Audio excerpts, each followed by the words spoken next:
Good morning, everyone. Happy Sunday and welcome to your Rangers Review team news reaction video. It is the big one at Ibrox, of course, at 12 noon. Rangers taking on Celtic.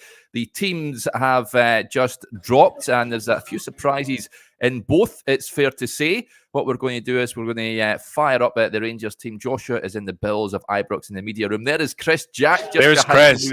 He was stuck in layers of traffic, and so he might pop on in a second. But that is the inner workings of the Rangers Review in focus there. Yeah, the night shift has arrived, so that's good news. Right, let's fire up the Rangers team. Rangers lining up. Ridvan doesn't make it the headline news, folks. Butland in goal, a back four of Tavernier, Golson, Suter, and Dujon Sterling. In midfield duo, John Lundstrom and Mohamed Diamandi. Tom Lawrence gets the nod ahead of Todd Cantwell. Scott Wright over on that right-hand side. Fabio Silva on the left. And Cyril Dessers up top. On the bench for Rangers this afternoon, McCrory, Cantwell, Matondo, Sima, Dowell, Balogun, Barisic, King, and McCausland. No place in the squad for Kemar Roof or for Nico Raskin. Joshua, your thoughts on that starting 11? Oh, a few surprises in there, isn't there? I don't really know where to start there. I mean, I think we were probably optimistic in thinking that maybe Seaman Ridvan would make it. Celtic are obviously without Callum McGregor in their starting 11 as well. He is, I think, on the bench. Yep. Clement has tended to pick unpredictable teams, and this is a continuation of it. He's obviously picking who's fit.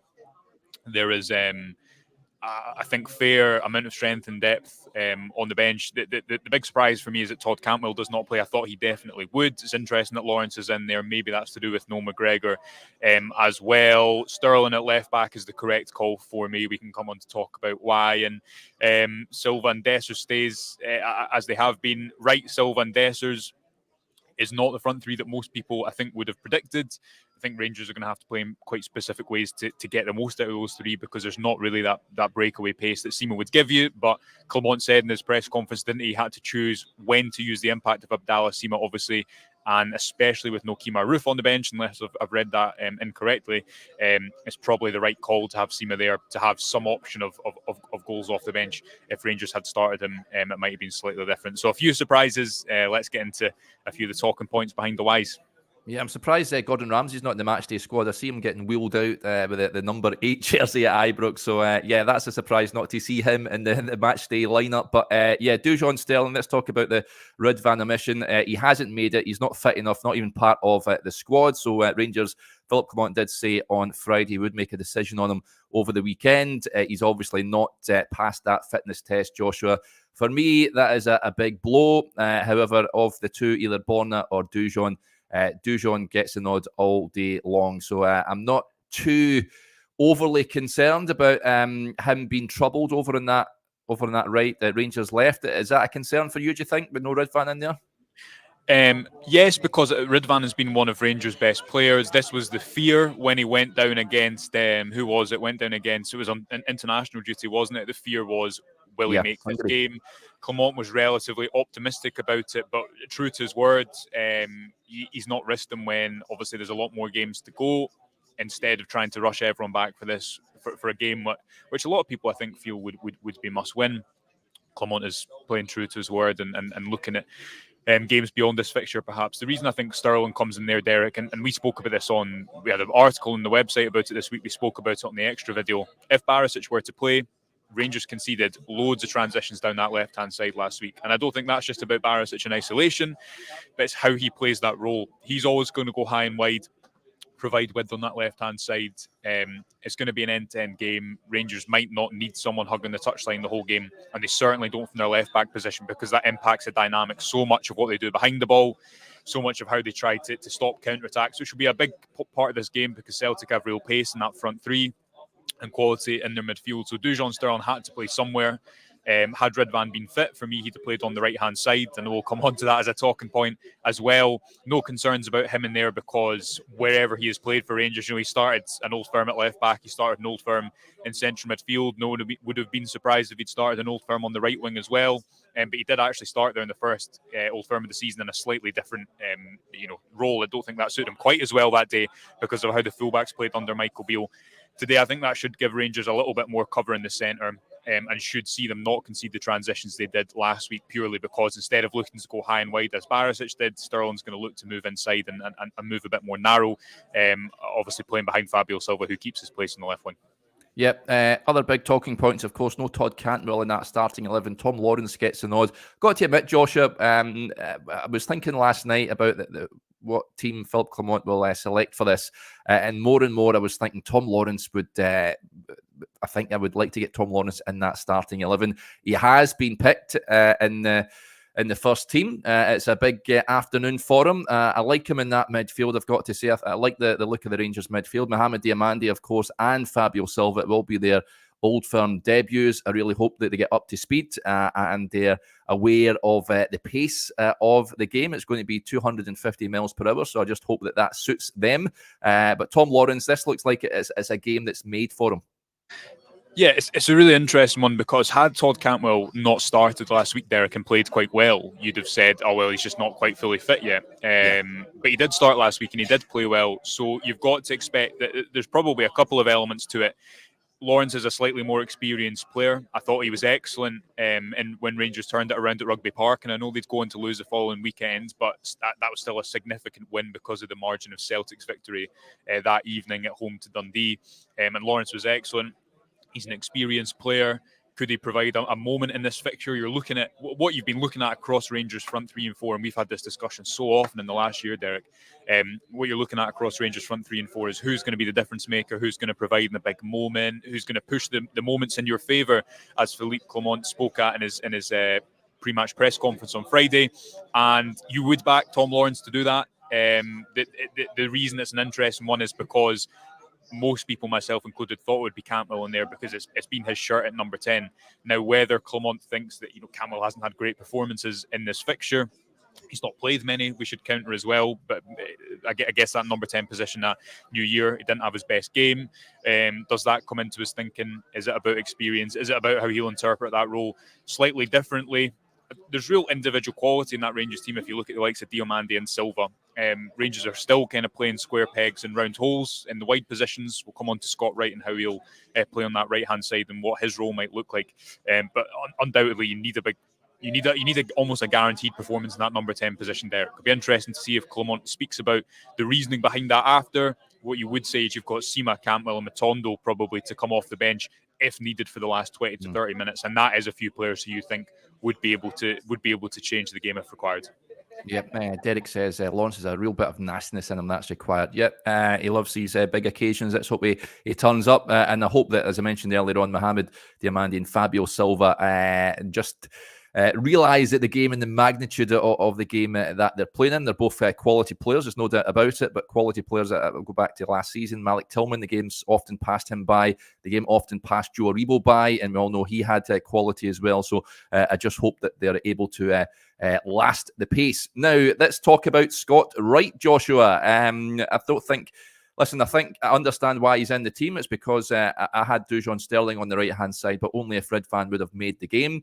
I think if he would have made the game, then Dujon would have started out there. However, over on that right-hand side, there is not many options for the manager to select from. We talked during the week about Rabbi Matondo and how he don't really see the best of him over on that side. Ross McCausland just coming back from injury. I don't think it was the game to just chuck him in from the start in this one. Scott Wright performed well against Hibs last weekend, so I can understand why he's included in the team. Ross Nielsen with a point here, Joshua, saying that Wright was far too narrow last weekend when he's supposed to be playing on the right. How do you see that going down today? Well, I think if you look at his role last week, he switched, didn't he, about midway through the first half. Where Wright is not, I don't think he works when he's isolated wide one-on-one. What his strength is, if you were to pick out the best strength of his game, it would be when he receives in those narrow positions and the speed at which he can turn and then drive at teams in the centre. There's Stevie Clifford there over my shoulder. Hey, how are you feeling today, Stevie? What do you make of the team? Ask him what he makes of the team, Joshua. No, he's away. Too busy for me. He can't hear you, but he's casting a very relaxed figure. What was I saying? Scott Wright. Yes, so I don't think that it is firstly on his role. I don't think it is the fact that he was too narrow. He was supposed to be playing in those central pockets if you look at where Tavernier was, but that switched about midway through the first half. Right when he's isolated out wide, I don't think that's his game at all. You see, aside from a spell under Van Bronckhorst, remember the spell just before the winter break in the season after Van Bronckhorst's first season at the club, and he was really good isolated on the right wing. Aside from that, don't think that suits his game at all. We know that he has defensive qualities off the ball, and he's a player that managers tend to like in these fixtures because he's played so many big games.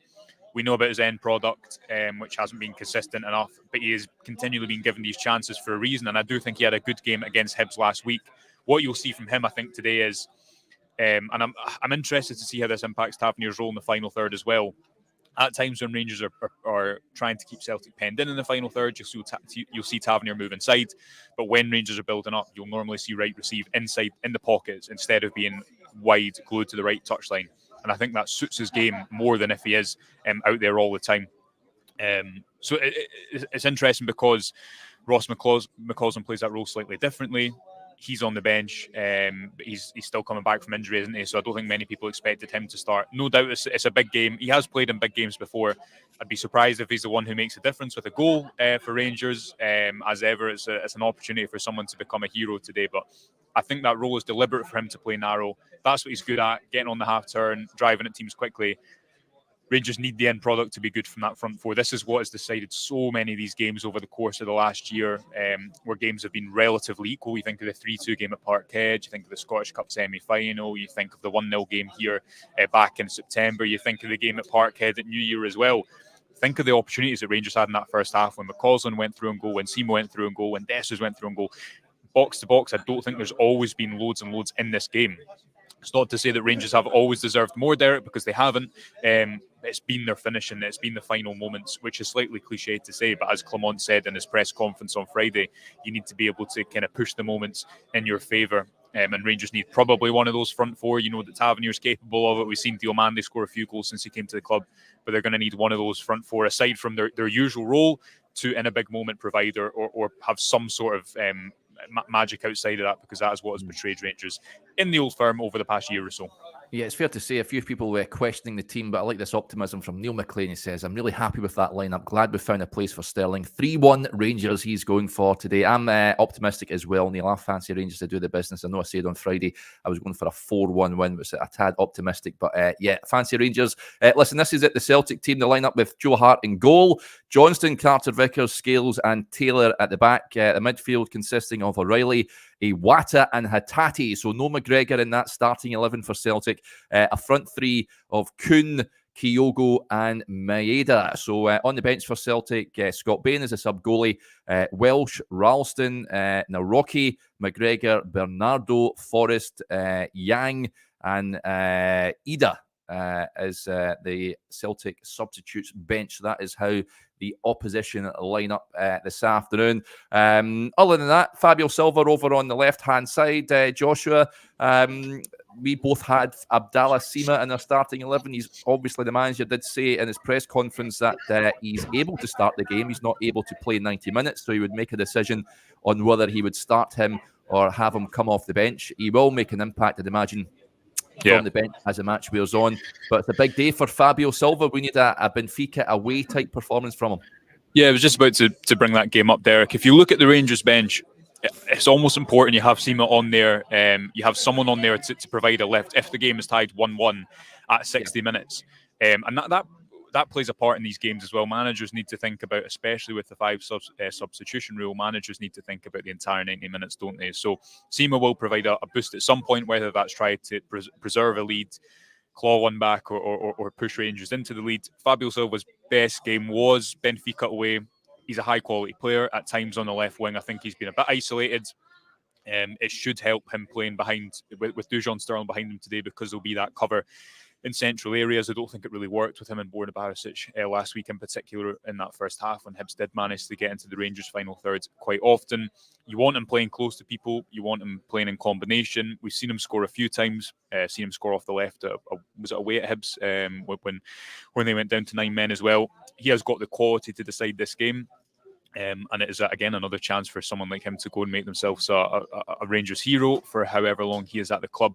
But you need to get him as narrow as possible for me. And that is the question for Rangers, is where does the width come from? But if it's a bit of an end-to-end game, then that maybe lessens the need to see the type of width that a Cortez has provided, for example, at points, or a Ross McCausland when they've played on either wing. Obviously, neither of those players in the starting 11 today. So Benfica away, I thought you saw from Silva. He picked his pass as well. He relied on the runner, and I think this will be a big point as well.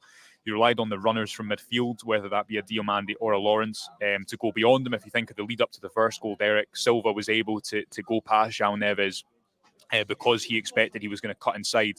Diomande makes a really intelligent run down the wing, and Lawrence is there in the penalty box making that type of second striker run, and that's quite exclusive to him, I think, in this squad, making that second striker run to score. So not dissimilar team from Benfica away. I guess the only change is Ridvan in for Wright, if memory serves me correctly, and if Fabio Silva is to have that type of Benfica performance, then I think that would really, it could play a big part, because you don't want him out wide and isolated and out of the game, so to speak, in relation to his teammates. I think you want to get him close to people.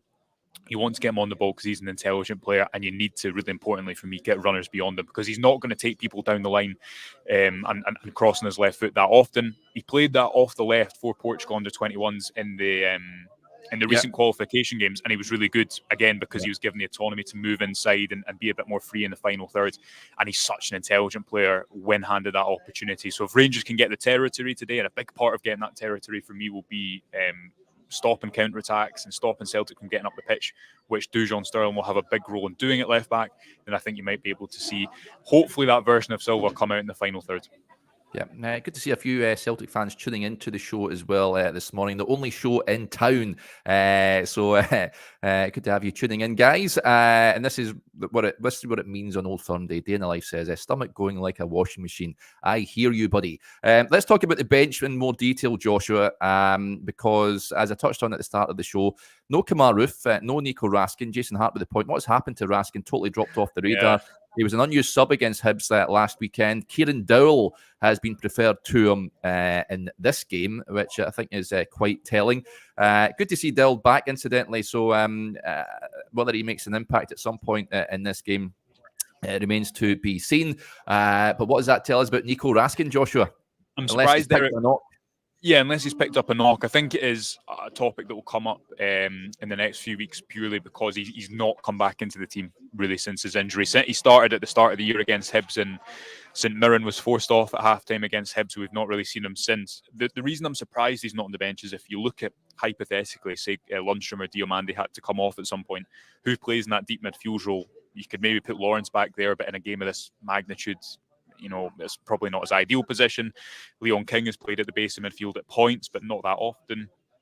Kieran Dowell, yes, but again, he's played in that midfield too, but perhaps not as defensively solid if you're trying to hold out a lead as Nico Raskin is. And then you've got Todd Cantwell on the bench for that number 10 position. So I'm surprised that Dowell's in there instead of Nico Raskin. Dowell was in a good place and was in good form before he got that injury again. It was around the New Year time, wasn't it? Because he'd scored away at Motherwell. Yeah, he turned up at that pitch in La Manga and then done his ankle in. That's right.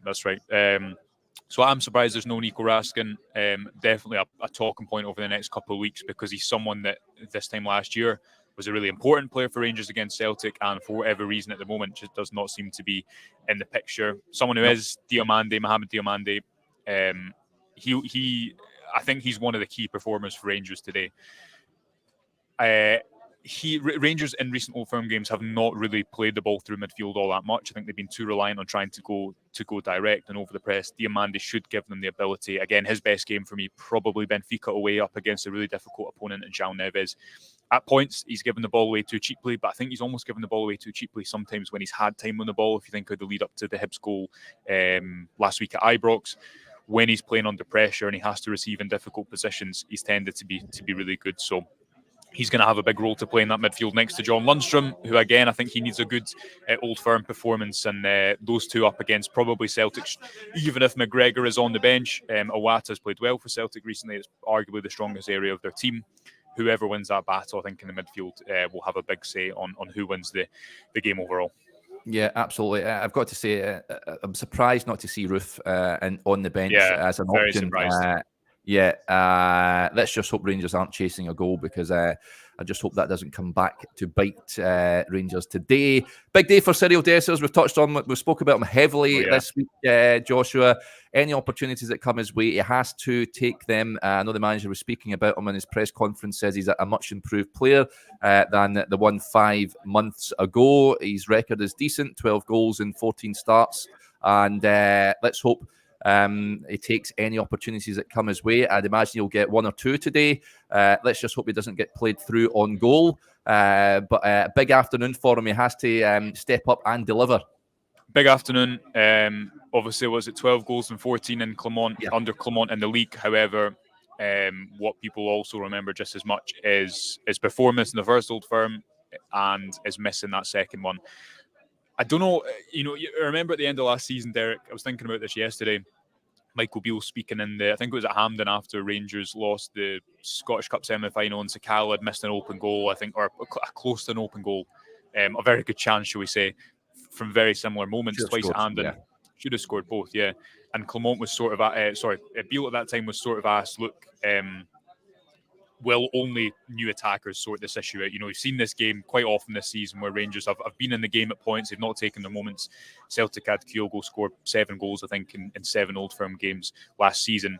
And then the signings that were brought in the summer, Lammers, who's obviously in great form now in the Eredivisie, misses that unbelievable chance in the first Old Firm game of the season, and then Dessers misses arguably an even better one when he's through on goal. Everyone remembers that chance away at Parkhead. So far, that promise has not come good. Rangers have not been able to. The summer business last year has not been able to get them over over the margins in this fixture. Needs to today. Dessers is better when he's got limited time when he's finishing, but he's in good form. I thought last week against Hibs was one of his best all-round performances for Rangers. He looks fit. He's important in how he leads the press, but it goes without saying, if he was to miss another big chance today, I think it's hard to come back from that. Even aside from the form that he has had in the league outside of this fixture, Derek.